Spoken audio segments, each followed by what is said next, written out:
Kaleshwaram project contractor Megha కృష్ణారెడ్డిపై సీబీఐతో విచారణ జరిపించాలన్నారు Prajashanti party chief K A Paul. Somajiguda press క్లబ్లో మీడియాతో మాట్లాడిన కేఏ పాల్ సీఎంను కలిసి మెగా దోపిడీపై విచారణ కోరుతామన్నారు. 6 గ్యారంటీల అమలులో కాంగ్రెస్ సర్కార్ విఫలమైందన్న కేఏ పాల్ మహానగరంలో తాగునీటి సమస్యలు పెరుగుతున్నాయన్నారు.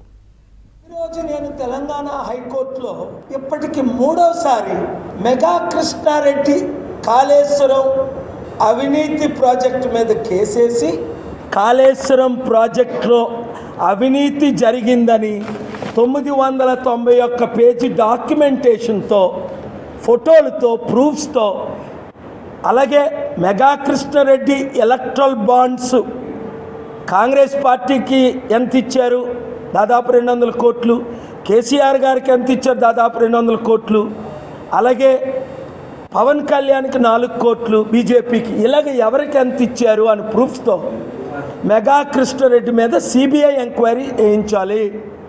కాళేశ్వరం ప్రాజెక్టు మీద అవినీతి ఎంత జరిగింది, ప్రాజెక్టు 1,05,000 కోట్లు, అవినీతి దాదాపు 50,000 కోట్లు, ఇప్పుడు వడ్డీతో తెలంగాణ ప్రజల మీద భారం 2 లక్షల కోట్లు, 7 లక్షల కోట్లు అప్పుంది. రేవంత్ రెడ్డి తమ్ముడు నేను ముఖ్యమంత్రి అవగానే సిబిఐ ఎంక్వైరీకి పిలుస్తానని చెప్పి 120 రోజులు అయినప్పటికీ సిబిఐకి లెటర్ రాయకపోవడం, సిబిఐ ఎంక్వైరీకి కాల్ఫర్ చేయకపోవడం, ఈరోజు పొంగులేటి శ్రీనివాసరెడ్డి మళ్ళా కాళేశ్వరం గురించి మాట్లాడడం హాస్యాస్పదంగా ఉంది.